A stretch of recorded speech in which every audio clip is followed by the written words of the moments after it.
guys, welcome to today's video. So today we are talking about handmade watercolors, and this is kind of the first of two videos. So I had this one prepared, but I wanted to swatch out some of the other colors for you in case you wanted to place an order and you wanted to know, what the other colors were. So I will upload this one, and then hopefully later on today I will have the second part uploaded as well. So it'll be a swatch of all these beautiful colors.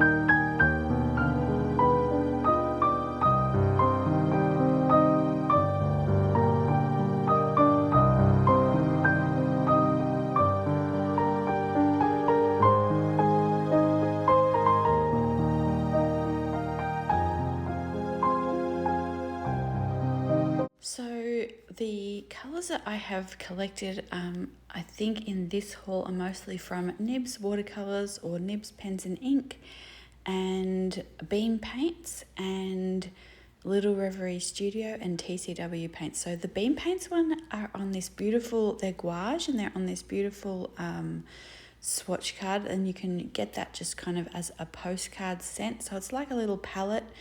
And I'll put that in its own separate video so we can do a painting with that and everything like that. But today I am really excited to announce that I have done a collab with Nibs Watercolors, and I've basically designed a mini palette. So I am really excited about this. It is based off of some of my favorite mixes that I was creating in spring. So it is a really lovely three color palette, and I was really excited to be able to design these colors for you. So it's not an affiliate or anything. I'm not getting any money or anything for the paints, but I just think you guys are really gonna love these colors.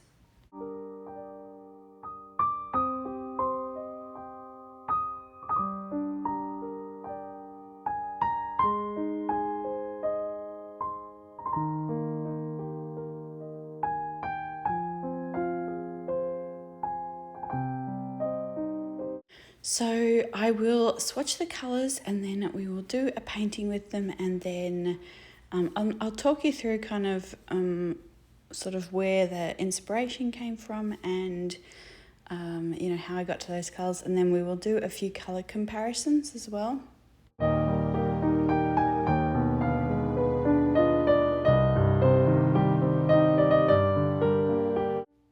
So these were designed in spring, and then this, you can see how long it's all taken. And then when I was painting with them, I felt like they were kind of an homage to Shabby chic, which I absolutely love. So the first one is called Love in a Mist. It's a blue. The second one is Hollyhock, and the third one is Meadow.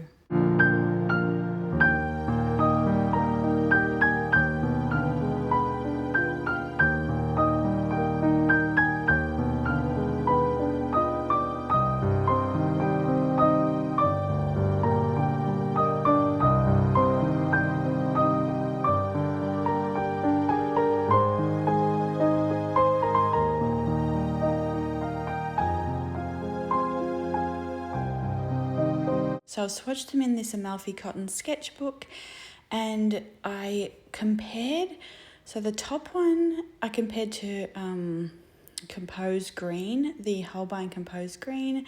The Hollyhock I compared to the Shell Pink, the Holbein Shell Pink, and the Love in a Mist I compared to the Eternal Summer, the Isaro one. So yeah, we'll just swatch them and talk about them. So the first one is a beautiful, beautiful mint green, and this one we went back and forth with quite a bit to try and get the exact right shade, because I think it's one of the things that's kind of lacking in the just the whole range of watercolors, even commercial watercolors. So you can get something similar to this with the Holbein Compose Green, which has a little touch more yellow in it, and you can get something similar in the Sennelier Emerald Green. But this one here is just my perfect shade of mint. I really, really love it. I think you guys will love it too.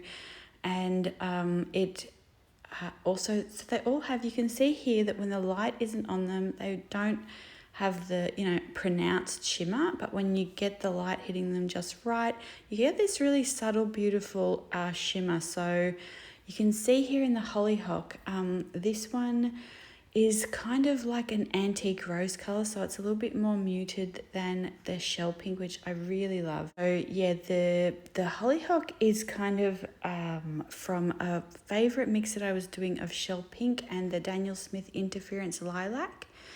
And then the Love in a Mist is sort of like a cerulean blue with the Interference Lilac. And it reminds me of Forget-Me-Nots. Like, I remember as a kid picking some and asking what they were and just being fascinated with the fact that kind of it was like an emblem of remembering someone or, you know, yeah, I thought it was really nice. So I'm also swatching Azalea, which is another one of my favorites, and I know that a lot of you guys love it as well. So it's a neon pink, and I'm just showing you here this linen pouch. So this is by Laurence Amelie by Illustre Paris. So I will link this below, but I really love this pouch, and you can actually see the neon on it, you know, on the print. So I think that in this day and age as well, technology really allows us to use these like non-light fast colors in a way that's still so beautiful.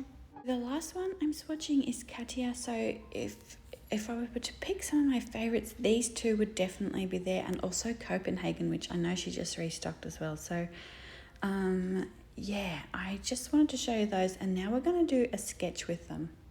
So I think this is a really good example of how and why to use particular things that you really enjoy using. So for example, I pretty much always sketch with my Faber-Castell watercolor pencil, my watercolor graphite. So that's just my favorite thing to sketch with, and I use this Unicura Toka, which is my favorite mechanical pencil, but I use it mainly to just name the, you know, so once I've done the swatches, I use this to write the names because it's not going to go blunt. And straight away, when I didn't have my sketching pencil, I just felt, I don't know, it sort of disoriented me a little bit, I guess. So it was a different feeling, and my brain was kind of trying to wrap around how am I sketching with this pencil rather than what I'm sketching. So I feel like the sketch here didn't come out quite like I'll show you in a minute how I kind of changed the shape of the cup a little bit. But I just wanted to sketch a little teacup, and I really love Liz Steele's teacups. And so I just wanted to sketch one. I thought that these colours would work really well in like pretty antique pottery.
you can see that I used the 3 colours to sketch the teacup, and then I mixed the blue and the pink together to create that sort of really subtle lavender grey.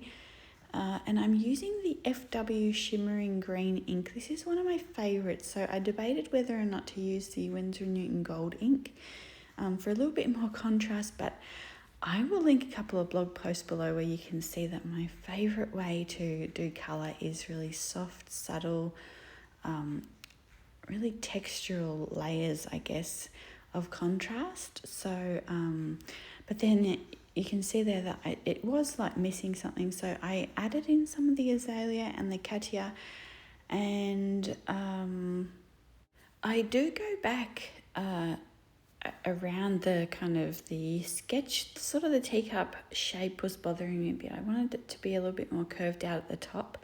So I actually go back in and work a little bit more on that. And I guess that I just kind of wanted to point that out, the importance of using the right tool for the job. So you may have tried, sketching something or using a particular medium, and it doesn't really suit you or sort of work well for what you're trying to do. So, give it another go or try the same thing with something else. So, and you might find that it works a little bit better, if you're having trouble with something like that. So here you can see I've got the Blackwing pencil, so I really like to use this one when I want to smudge things in. So this is a very soft pencil, so you can see there, like on the left, I've kind of done quite a bit of pencil shading there, and I've smudged it all into the paper to give these soft shadows. So I really like that, and I just kind of changed the angle of the teacup a little bit. Also, you can see the FW Shimmering Green Ink. I wanted to point out that if you have the Lapis Sunlight Daniel Smith watercolor, it's the Duochrome Lapis Sunlight. It is the same sort of pigment as well, and it also reminds me of the Paint and Paper Studio Magic Green, which I absolutely love as well. So yeah, that is pretty much all for today, guys. I really hope you like the colours, and I will link everything below, like I said, and I will be back hopefully pretty soon with another video, and we will swatch out all of the colours in this palette here. And yeah, so see you then. Bye.